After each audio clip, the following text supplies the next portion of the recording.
السلام عليكم ورحمة الله وبركاته. إن الحمد لله نحمده ونستعينه ونستغفره ونعوذ بالله من شرور أنفسنا ومن سيئات أعمالنا. من يهده الله فلا مضل له ومن يضلله فلا هادي له. أشهد أن لا إله إلا الله وحده لا شريك له وأشهد أن سيدنا ونبينا محمدا عبده ورسوله. اللهم صل وسلم وبارك على سيدنا محمد وعلى آله وأصحابه أجمعين. سبحانك لا علم لنا إلا ما علمتنا إنك أنت العليم الحكيم. رب اشرح لي صدري ويسر لي أمري واحلل عقدة من لساني يفقه قولي. اللهم لا سهل إلا ما جعلته سهلا وأنت تجعل الحزن والصعب إذا شئت سهلا. ولا حول ولا قوة إلا بالله العلي العظيم. أما بعد. Hadirin jemaah yang dirahmati Allah, alhamdulillah, pada malam ni kita dapat bertemu. Ramai tak ada malam ni tuan-tuan? Himpunan ke apa ni? Himpunan ke 16 September IPD Dangwangi ke macam mana ni? Ramai tak ada. Esok ada lagi kuliah subuh, betul tak? Esok subuh tafsir Nurul Ihsan. Baik, tak apa, kita tengok. Kita berhenti di muka surat. Malam ni madza intima'i lil Islam lah. Madza ya'ni intima'i lil Islam. Apa artinya saya menganut Islam? Jadi kita berhenti di muka surat 52. Yani kita Muslim dari sudut akhlak. Dan kita berhenti di akhlak yang kelima, bersifat pemalu. Jadi bila kita jadi orang Islam, kita Muslim, selayaknya kita ada sifat Islam tu pada kita. Muslim yang ditunduk dan patuh dari segi akhlak. Baik.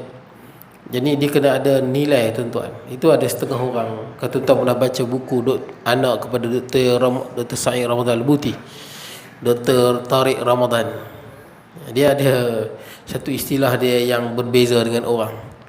Dia tak mau namakan sebagai ekonomi Islam, politik Islam. Dia tak mau. Bukan dia tolak Islam, tapi dia ubah sikit. Sepatutnya Islamic ethics, Islamic ethics in politics, ataupun Islamic ethics in economy. Makna dia nilai Islam dalam ekonomi itu. Bukan nama saja, nilai Islam yang diamalkan. Nilai Islam dalam ekonomi, nilai Islam. Makna dia pun nilai itu bukan sekadar penjenamaan sahaja. Tak mau nampak perbankan Islam dengan perbankan yang bukan Islamik. Tengok hak yang Islamik lagi teruk baik bayang lah. Contohnya lah. Jadi di mana nilai Islamnya di situ. Walaupun kita tak sebutlah perbankan Islam ni sebagai apa, ada riba. Perbankan Islam tidak ada riba, dia guna helah. Guna helah supaya tidak menjadi riba. Ada dah helah, panjang lah cerita.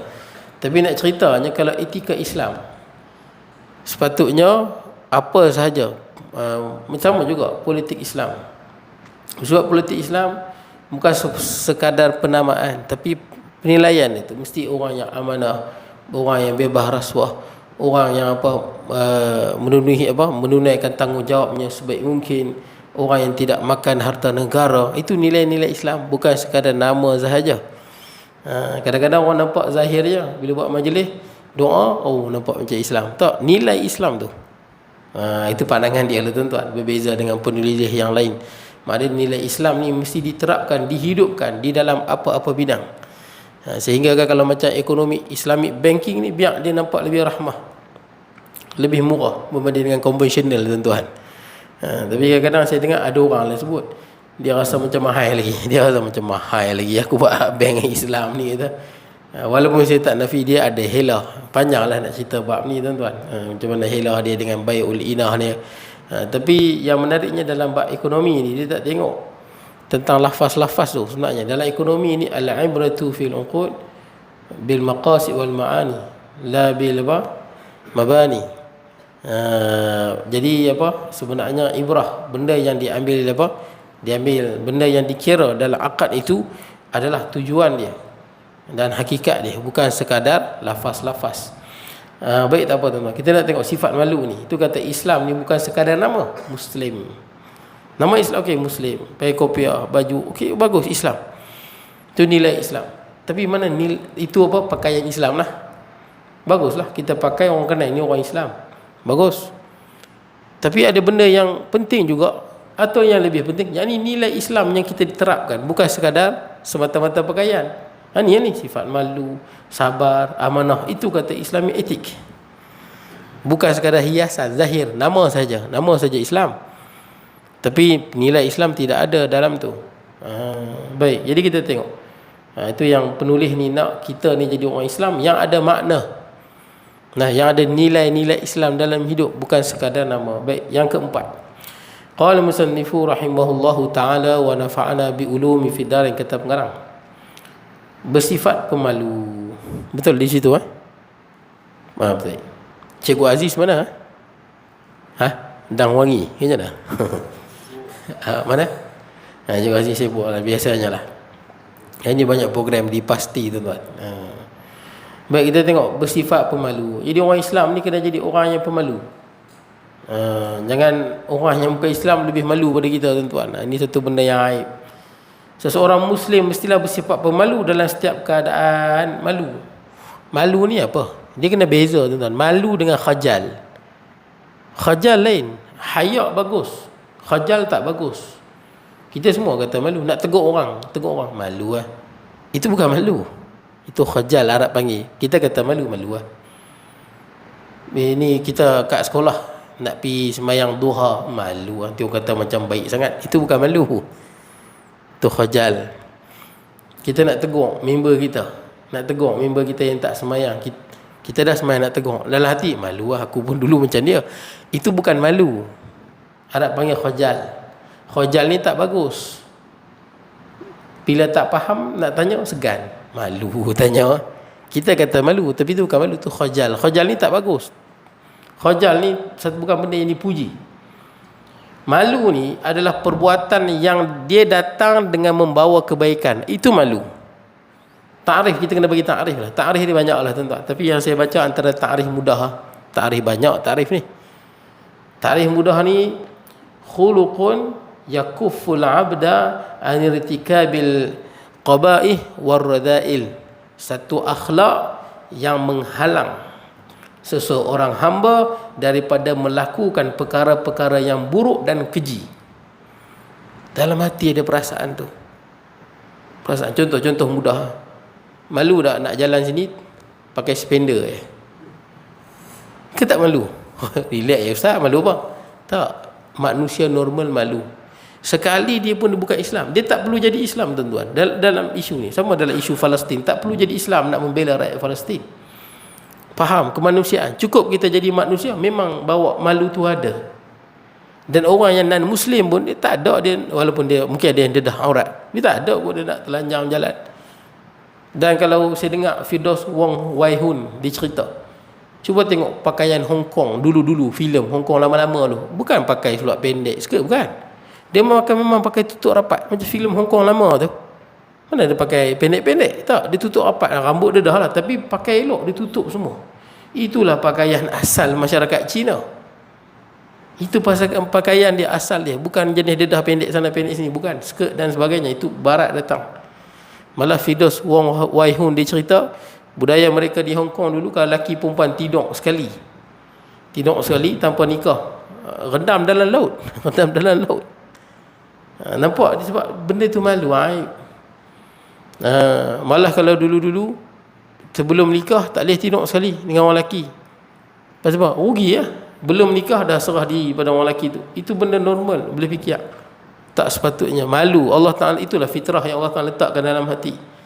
Jadi segala sifat, satu sifat yang menghalang seseorang hamba daripada buat benda-benda yang keji, itulah malu. Malu nak dedahkan aurat, malu nak buat apa? Nak buat dosa. Pasal apa? Nanti orang kata. Betul tak? Malu nak buat perangai macam orang budak-budak, malu. Malu nak buat maksiat, malu. Malu nak apa? Nak ambil rasuah, nanti kena tangkap, malu. Malu nak pecah tabung, pecah amanah, kena tangkap, nanti malu. Malu nak buat maksiat. Orang kalau nak dedahkan orang, mula-mula dia akan datang perasaan malu dan takut. Itu bantuan Allah. Jangan lawan perasaan tu. Kita kalau nak buat dosa, main perasaan takut. Takut tu bagus. Malu tu bagus. Dia menyelamatkan kita. Orang kalau mula-mula dia nak berzina, first dia tak pernah berzina, dia akan rasa takut dan malu. Tapi kalau dia lawan perasaan tu, dia berzina, dia akan jadi biasa, lama-lama perasaan tu hilang. Itulah fitrah menyelamatkan kita daripada benda-benda yang haram. Kita nak pergi apa? Marah kat orang, kita nak pergi katuk dia. Bila kita nak pergi takut, kena tangkap ni, malu ni, masuk-masuk kabak, bertumbuk sampai mati. Ada bertumbuk sampai mati kan, mati bertumbuk kat macam kita, malu lah. Malu tu bagus. Tak pun takut, nanti kena tangkap dengan polis, masuk penjara, takut, kena balun pula dengan polis dalam ni, takut. Duduk dalam penjara, kena warden balun pula, takut. Takut tu bagus. Jangan lawan. Hak jenis tu sekali dia jadi macam-macam. Takut nak buat dosa, malu nak buat dosa, itu bagus. Itu benda, segala benda yang hina, tuan-tuan. Kita nak maki hamun orang, tulis benda yang jijik dia apa, kita rasa malu, itulah malu yang bagus. Kemudian sambung kita takrif dia, wa yahussuhu ala fi'lil jamil, dan perasaan itu, akhlak dalam hati tu, malu tu, dia akan menggalakkan kita buat benda yang elok-elok. Pasal apa? Kalau buat tak elok, malu kat orang. Betul tak? Malu. Macam tuan-tuan, walaupun pakai baju, tuan-tuan malu tak pakai baju seluar jeans koyak rabak, main masjid, kita malu orang tengok. Ada setengah yang lagi malu, kadang-kadang nak main masjid, malu tak gosok gigi. Betul tak? Yalah, orang sebelah bau mulut kita. Ada setengah orang dia tak malu, semayang subuh tak gosok gigi. Orang semayang tepi dia, semayang tahan nafas, tuan-tuan, nafas kat mulut. Bau mulut dia. Ada orang malu, malu yang ganggu orang. Ada orang nak main masjid, pasal malu pakai elok-elok, betul tak? Pakai elok-elok. Khuzu zinatakum inda kulli masjid. Ini pakailah pakaian yang elok nak main masjid, nak semayang. Kita pakai mungkin serika, pakai minyak wangi sikit, bagi orang selesa dengan kita. Ada orang dia tak malu, baju seminggu dia main pakai semayang, dia tak bau, orang lain bau. Jadi tuan-tuan, malu ni dia menggalakkan kita buat benda elok-elok, supaya orang tak hina kita, orang tak kutuk kita. Kemudian wa yamna'uhu taqsir fi haqqi sahibil haqq, dan malu ni mencegah kita daripada kita melalaikan hak orang yang berhak. Contoh, kita simpan, orang amanahkan kita, tolong simpan barang aku ni, kita malu nak guna barang tu, ataupun kita pinjam duit ke orang. Kalau kita orang yang malu, kita malu kalau kita tak bayar, malu. Kita pinjam kat adik-beradik kita 2,000, kita janji dengan dia, tak apa, nanti lagi sebulan aku bayar. Kalau rasa tak sampai masa kita tak bayar, tu rasa malu. Pasal itu hak dia. Orang yang malu, dia akan rasa perasaan tu, malu. Kalau tak boleh bayar tu, kita akan bagi tahu, minta maaf sangat-sangat, tak boleh ni. Tapi dia akan datang dengan perasaan malu. Itu malu. Tapi ada tak orang yang pinjam duit tak bayar? Ada, muka tak malu. Ada? Muka tak malu. Ada pinjam duit kat kawan, adik-beradik tak bayar, relax ya, macam tak ada apa. Ada setengah orang saya jumpa, pinjam duit orang pi umrah, pinjam duit orang tak bagi, marah. Apa ni, aku nak pinjam pi umrah, adik pinjam duit adik-beradik, bagilah, tak apalah. Tak bagi dia kutuk macam-macam, bagi. Dah bagi dia pi umrah, dah dia pi umrah, dia balik, bukan dia nak pi bayar balik hutang tu, dia pergi keliling, pi Langkawi lah, dia pergi keliling Malaysia pula, hutang tak bayar. Dah lah pergi keliling, boh gambar pula kat Facebook, adik-beradik tengok, muka tak malu betul tuan-tuan. Tu kata muka tak malu. Ada orang muka tak malu, ada boleh pinjam duit tak bayar, muka tak malu. Saya kat universiti dulu, ada satu orang, dia benda ni mula-mula malu, bila kita dah buat, lama-lama malu tu hilang. Sebab tu bila malu, kita malu nak buat benda yang dosa, elok tinggal, jangan buat benda tu. Malu tu menyelamatkan kita. Saya kat universiti dulu ada seorang budak, dia ni main masjid juga, main masjid, nampak boleh jadi imam apa semua, ustaz lah, ngaji agama sekali. Suka pinjam duit orang. Pinjam tak bayar. Itu hobi dia. Pinjam tak bayar. Pinjam banyak-banyak lah tu. Ratus-ratus lah tu. Pinjam. Tapi tak bayar. Nak kata tak bagus, masjid mai. Kadang jadi imam. Pakai serban, bos selendang lagi kat bahu. Kau main lagi dia. Hutang tak bayar. Bila orang minta, dia kata apa? Han minta hutang sebab ni semua dunia semua ni. Dunia. Oh, sedap Han pinjam duit orang minta dunia. Han pergi pinjam kat Alung lah. Alung minta, kata dunia. Han tengok.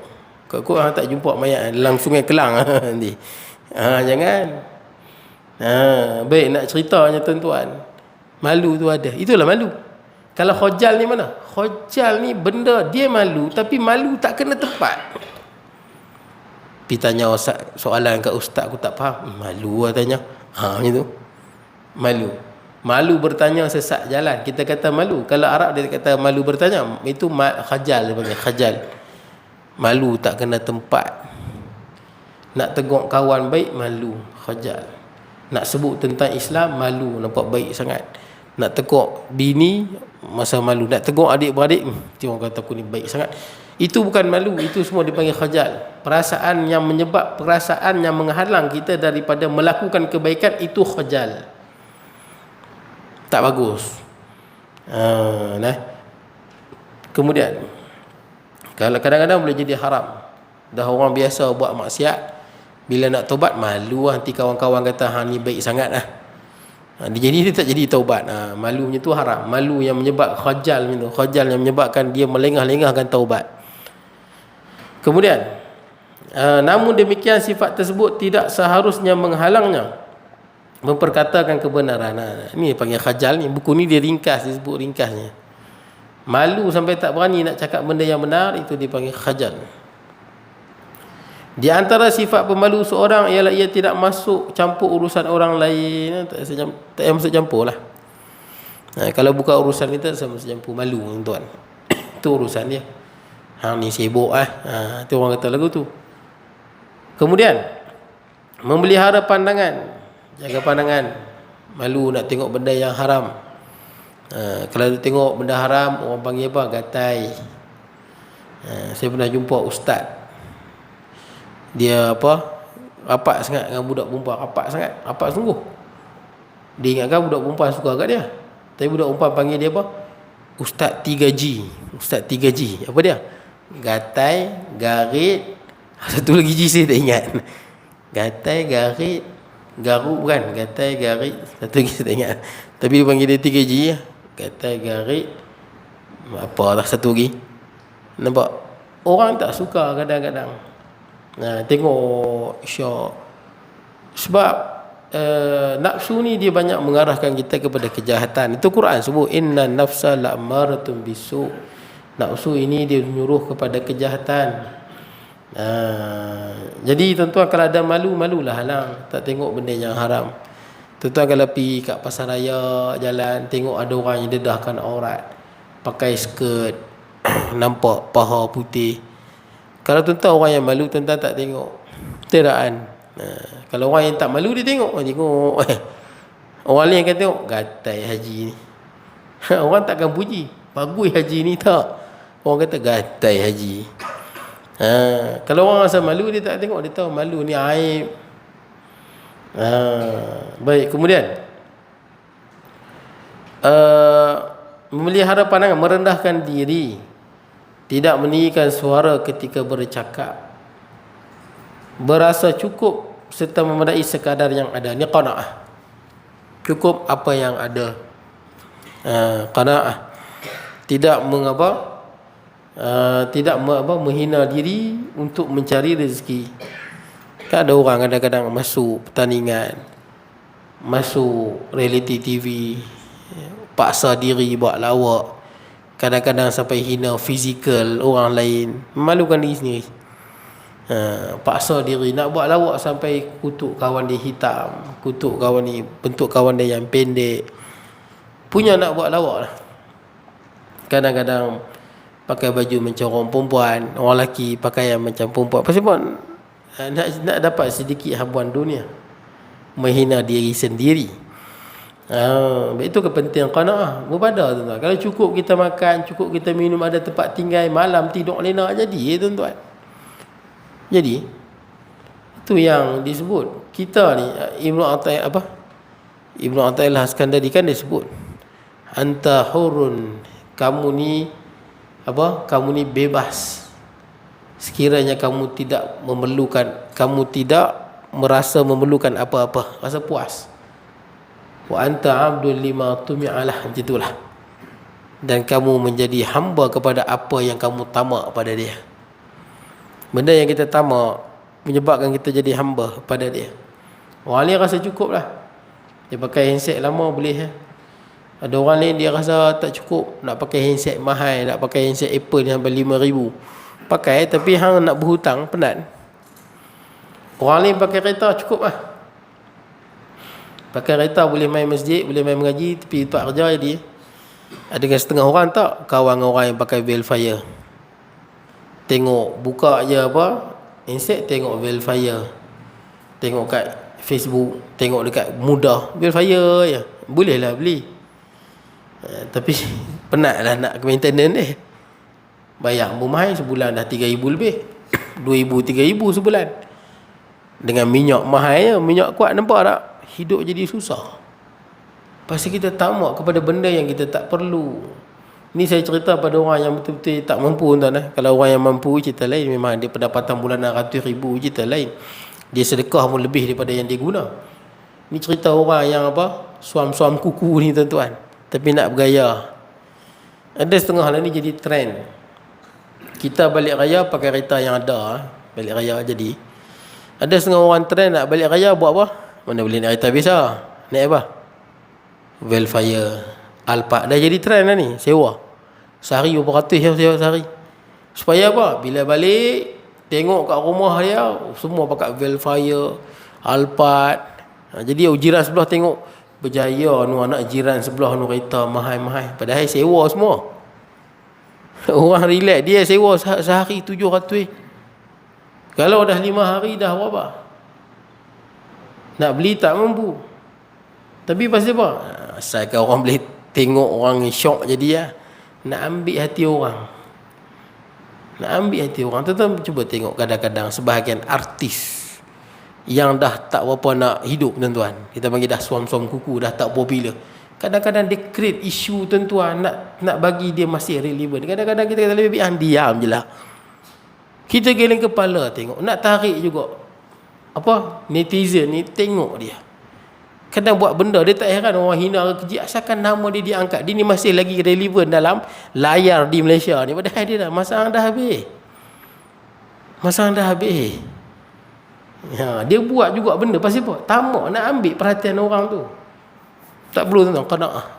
Orang yang ada malu dia qanaah, tak perlu buat apa.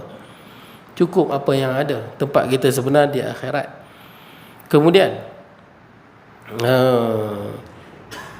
yang ada serta sifat-sifat seumpamanya, dan semualah sifat-sifat yang baik.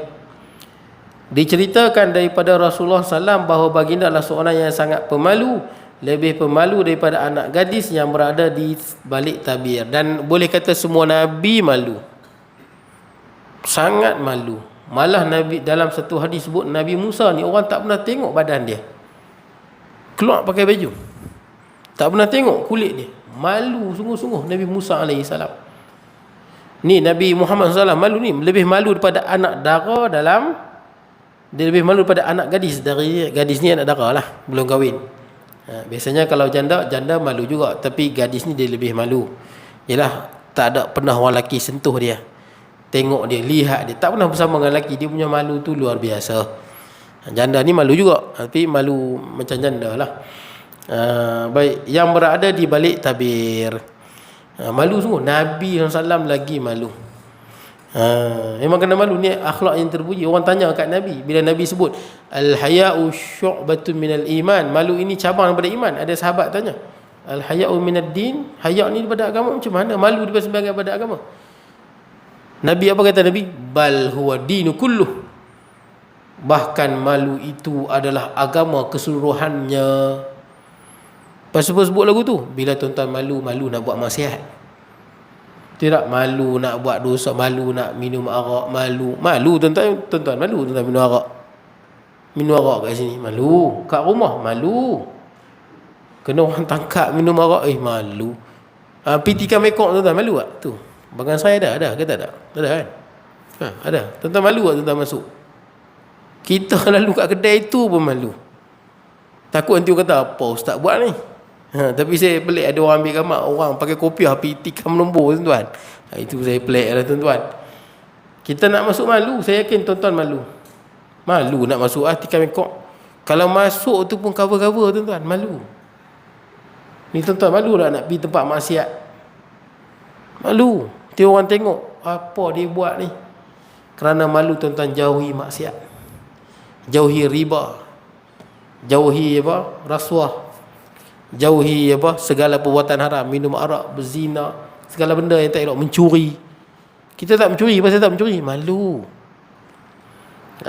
Baik, dan dia akan menyebabkan kita semangat nak buat benda baik, semangat semayang, betul tak?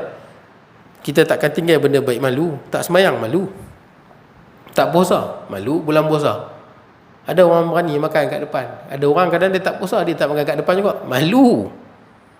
Malu menghalang kita daripada melakukan maksiat dan menggalakkan kita buat benda baik. Itulah agama. Dan menghalang kita daripada mencuaikan hak orang yang berhak. Itulah dia malu. Siapa yang jadi bendahari masjid ke, bendahari syarikat ke, dia pegang duit banyak. Kalau dia ada perasaan malu, dia malu nak ambil walaupun RM1, malu. Diorang kenapa tak malu? Ialah bila mula-mula malu, tapi dia utamakan nafsu dia, sehinggalah malu tu semakin hilang daripada dia. Baik, kemudian Rasulullah SAW bersabda, al-imanu bid'un wa sab'una aw bid'un wa sittuna syu'bah, afdaluha qawlu la ilaha illallah wa adnaha imatatul adha anit tariq wal haya'u syu'batun minal iman. Iman itu mempunyai 70 cabang atau 60 cabang. Kenapa dia sebut macam ni? Sebenarnya Arab ni bila sebut 70, 60, dia merujuk kepada cabang-cabang yang banyak. Cukup. Nah, cabang-cabang yang banyak. Ataupun boleh jadi rawi ni dia syak, maka dia sebut atau.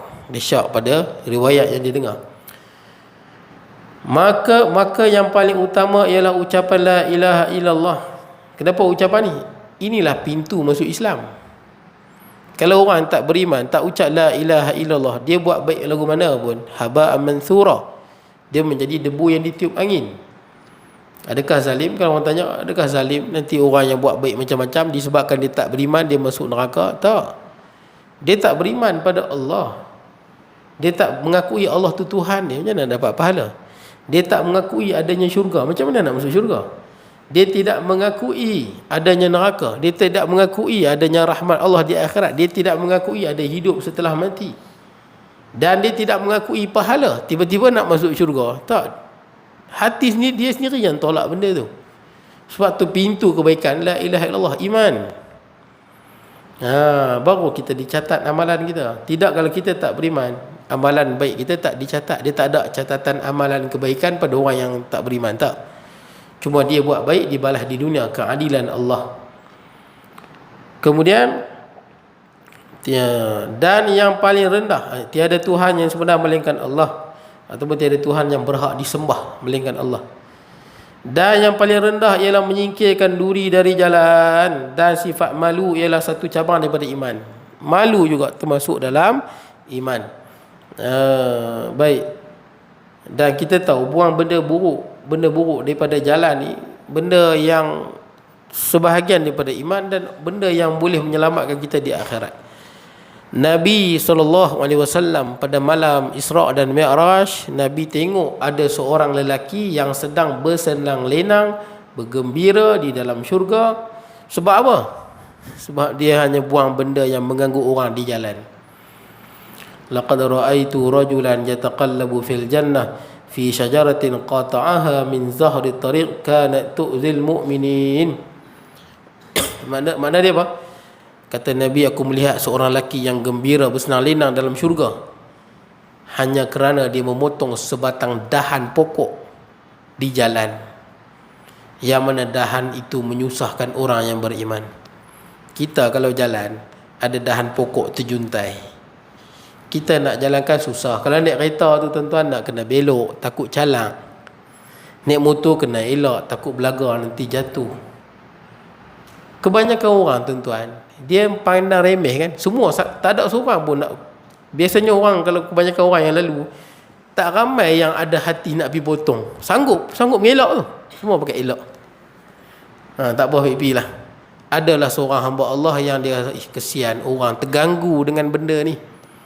Dia turun, dia pergi potong. Dengan dia potong dahan tu, orang lalu di situ tak perlu lagi nak elak dahan yang terjuntai tu. Berapa ribu orang yang lalu di situ tak lagi disakiti kerana dahan itu terjuntai ke jalan. Dia masuk syurga. Sebab tu jangan remehkan kalau kita nampak ada di jalan benda-benda yang bahaya. Kalau orang langgak boleh jatuh, mati. Ada orang yang bagus, dia berhenti dan dia buang. Benda tu remeh di mata kita, tapi besar daripada pandangan Allah. Sebab tu kita nampak je benda di jalan bahaya, kalau boleh kita berhenti buang, kita berhenti buang. Sebab boleh jadi dengan kita buang, kita telah menyelamatkan nyawa orang lain. Ramai manu motor yang langgak, scrap tayar kan, jatuh, mati. Saya pernah dulu, daripada mula kahwin dululah, duduk di Sungai Buloh, nak pergi ke U. Saya kahwin sebelum habis, nak dekat habis lah saya kahwin. Jadi daripada NKVE tu kan, nak keluar susur Kota Damansara tu. Dia pakai NKVE nak keluar susur. Saya daripada Sungai Buloh nak keluar susur Kota Damansara tu, dia ada macam bukit. Saya naik motor, laju lah tu kan, 100 lebih lah bawa. Turun daripada tu, tengok ada scrap tayar lori tu besar. Alhamdulillah tuan-tuan, dapat elok tuan. Tu kalau tak dapat elok tu jatuh habis. Jatuh situ biasanya mayat habis tuan. Tengah jalan, kawasan selekor, kawasan bukit, orang bukan nampak, orang langgak. Biasanya tak jadi orang lah, hancur habis lah. Tapi dapat elok tuan-tuan. Nak ceritanya besar benda tu. Tuan-tuan kalau jalan di taman, tengok ada benda yang mengganggu orang, jangan buat tak tahu. Kita terik, ada bata, ada batu, ada paku, kita tahu benda ni boleh menyusahkan orang lain. Berhenti kita buang. Itu termasuk dalam iman. Baik, kemudian berhubung dengan sifat malu ini, para ulama mengatakan hakikat malu itu ialah sifat yang menggerakkan seorang itu meninggalkan kejahatan dan menghalang dari mencuaikan hak orang lain. Itu yang saya sebut tadi tu. Ada lagi takrif-takrif yang lain tuan-tuan. Baik. Ada satu hadis Nabi SAW, Nabi sebut, inna mimma adrakan nas min kalamin nubuwatil ula, antara daripada perkara yang manusia dapat daripada kata-kata nabi-nabi yang terdahulu. Maksudnya kata-kata nabi yang terdahulu, ni kata turun-temurun daripada para nabi. Para nabi yang terdahulu ni ada antara perkataan yang daripada nabi dan diwarisi oleh manusia sampailah pada zaman Nabi Muhammad SAW. Dan kata-kata tu asalnya daripada nabi. Apa dia kata nabi ni? Idza lam tastahi fasna' ma syi't. Kalau tak ada rasa malu, buatlah apa yang hang suka. Tak rasa malu, buatlah apa yang hang suka.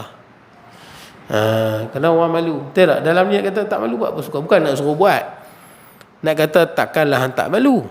Macam kita lah, kalau anak kita naik pokok jatuh, kita kata apa kat dia? Pergi panjat lagi. Bukanlah suruh anak kita panjat sungguh, sebagai peringatan. Sama juga di sini, kalau tak malu buat apa saja. Kalau jenis muka tak malu, buat apa saja. Kalau orang yang malu, dia takkan buat. Macam saya, sebagai orang lah tuan-tuan, kadang-kadang saya pergi setengah tempat kuliah. Saya bukan orang isap rokok. Tuan-tuan isap rokok ada isap rokok ni? Tak ada? Tak ada, no, bagus. Masjid ni tak ada yang isap rokok, bagus. Jadi saya nak ceritanya tuan-tuan, rokok ni kita tahulah, saya fatwa banyak tentang rokok ni. Perak kata perak haram kot, saya tak ingat. Yang pastinya kebanyakan fatwa negeri, fatwa kebangsaan, rokok ni haram. Fatwa dunia, rokok ni haram. Vape macam mana? Vape lagi lah bahaya. Tak apalah tuan-tuan, ada yang kata makruh, tak apalah, kok ada yang nak pegang makruh tu. Cumanya saya kadang-kadang lah, kita ni tuan-tuan kalau pergi kedai makan, janganlah isap rokok. Kesian orang, betul tak? Orang sebelah. Kadang saya pergi kedai, bawa isteri, bawa anak kecil, dia isap rokok relax je. Mana perasaan malu? Betul tak? Kalau orang malu, dia tak isap, dia tahu dia ganggu orang lain. Kita tahu perokok kedua lebih bahaya pada perokok pertama. Perokok pertama tu dia lah dia isap. Perokok kedua siapa? Yang dia lepas tu. Dia isap, dia lepas, dia masa sedut, dia sedut asap dengan oksigen. Lepas tu kalau dia sedut, dia lepas balik ke dia telan? Kalau dia telan tak apa. Tuan-tuan nak isap rokok, telan tu, isap, telan. Telan. Kentut pula asap. Keluar kat telinga kan. Saya nak cerita tuan-tuan, kalau tuan-tuan telan, tuan-tuan tak ganggulah orang lain. Saya yakin tuan-tuan yang isap rokok pun, tuan-tuan takkan isap bayi, tuan-tuan, bahaya. Bayi kecil-kecil tu kan, berapa bulan, bahaya kalau dia sensitif dengan nikotin tu. Isap rokok relax, tak sebab salah. Kita pun pelik, tak nampak kita bawa anak kecil, tak ada rasa malu ke segan dengan ganggu orang, relax isap rokok, macam tak ada apa. Jadi tuan-tuan, kalau dia nak pegang fatwa makruh, sepatutnya dia adalah sikit segan tu. Betul tak? Segan, ganggu orang. Kalau di Jepun tuan-tuan, nak isap rokok, dia akan macam dalam balang tu dia ada ada hose keluar. Tuan-tuan nak isap rokok dalam kedai, kena masuk dalam balang tu. Masuk bolang balang. Balang tu sedut. Kalau kuat lagi bagus, bagi kuat, sedut sekali yang isap rokok tu keluar. Sedut asap. Jadi kita tak ganggu dah orang lain tak terganggu. Tuan-tuan, kalau isap rokok di kedai makan ketika ni tuan-tuan, bukan makruh, haram. Pasal dah ganggu orang. Kalau ganggu orang, dia tak boleh ganggu orang. Bila ganggu je orang, dia jadi hukum haram. Kalau orang ni tak terganggu, tak apa. Kalau orang ni kurang senang, dia rasa terganggu, kita tahu menyakiti orang berdosa. Mungkin dia kalau dia pegang makruh lah, walaupun fatwa banyak kata haram, katakan dia pegang makruh. Tapi ketika mana dia merokok dan menyebabkan orang lain jadi susah, tu'zi, orang rasa kurang senang, orang rasa disakiti, tak selesa, ketika ini dia berubah menjadi haram. Jelas, walaupun ada fatwa banyak kata haram. Jadi nak isap rokok tuan-tuan, tengok-tengoklah, janganlah sampai mengganggu orang. Satu. Yang kedua, setengah tempat saya pergi, saya nak tanya tuan-tuan, kalau dalam masjid ni, saya masih lagi menghormati kalau ada orang kata saya pegang makruh lah ustaz, tak apalah, silakanlah. Tapi saya nak tanya tuan-tuan setuju tak kalau orang isap rokok dalam masjid ni? Setuju? Tak setuju? Relax isap rokok. Setuju tak setuju? Relax ustaz. Janganlah tuan-tuan, tak manis, betul tak kan? Tak sesuai. Dan setahu saya kawasan masjid adalah kawasan yang tak boleh merokok. Betul atau saya silap? Betul ke salah? Kawasan masjid ni, kawasan pagar masjid ni, betul kan? Ya, sama dengan sekolah kan? Sama dengan sekolah. Kadang-kadang di sekolah tu, bila kita tegur kat budak jangan isap rokok, budak kata apa? Alah ustaz, cikgu tu isap rokok, mana hantau kami nampak. Kita nak jawab apa? Tuan-tuan yang isap rokok ni, tuan-tuan bagi kalau bini tuan-tuan isap rokok, balik rumah bini kata, bang isap rokok ni sayang teringin lah try, sedap kot no, tuan-tuan bagi ke?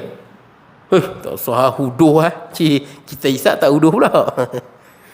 Betul lah tuan-tuan. Balik ni pot kan, dia ada pot yang ada flavor banyak tu kan. Isteri kita pun nak rasa juga. Kita balik relax, isi kita isap. Mak kita relax, bini kita isap, adik-beradik kita isap. Kita mesti rasa kurang selesa. Huduh lah bini aku isap. Kadang-kadang kita tak berasa pasal apa? Pasal kita isap, orang lain tak boleh. Rupanya kita tak, macam ni rupanya. Bila kita tengok bini kita isap depan mak ayah kita, macam ni rupanya orang lain tengok aku isap. Saya nak ceritanya tuan-tuan, dalam sekolah itu masalah kadang-kadang kita pun susah nak jawab. Pernah saya tanya seorang ustaz, dia isap rokok kuat dalam sekolah. Dia kata ulama-ulama dulu semua isap rokok dia kata. Tuan-tuan, dulu punya cerita, kita tak ada kajian nikotin apa semua ni. Dalam kitab dia tulislah makruh. Sebab apa? Sekadar bau. Tidak, bau tu mengganggu orang, makruh. Tapi dengan berkembangnya teknologi, orang dah buat kajian, rupanya ada benda-benda yang berbahaya. Malah setahu saya, sejarah rokok ni, kalau saya silap tuan-tuan betul kan, Yang buat rokok ni siapa? Amerika. Dia buat untuk siapa? Untuk siapa? China. China kita tahu dia tentera paling ramai di dunia. Tentera dia macam semut. Masa perang Korea tu dia bukan ada alat canggih pun, dia pergi serbu macam semut je. Habis tentera mereka, dia serbu macam tu Tentera dia ramai. Tentera paling ramai di dunia lah. Ni lagi hebat lah, dah lah ramai canggih pula tu. Jadi Amerika ni invite rokok tu. Ini sebahagian teori yang saya baca lah. Dia buat apa? Inovasi itulah, innovate rokok tu untuk apa? Bagi kepada rakyat Cina hisap. Supaya apa? Sebahagian apa ni, mandul anak, mungkin apa, sperma tu tak berkualiti, jadi susah dapat anak. Buat rokok tu pun untuk apa? Tujuan dia pun macam tu. Tapi last sekali senjata makan tuan. Orang barat pun lagi hisap rokok lagi lebih tuan-tuan. Senjata makan tuan. Baik, tapi tak apalah tuan, saya nak cerita tuan yang mana hisap rokok dalam ni. Sini tak ada orang hisap rokok ni kan. Tak apa, tempat lain lah. Yang hisap rokok tuan-tuan, kita ada malu sikit lah. Betul tak tuan-tuan lah, malu sikit. Kalau pak mentua kita main, janganlah hisap rokok depan dia, kecuali dia pun hisap rokok. Kita tengoklah orang, kita segan sikit lah. Betul tak? Segan sikit.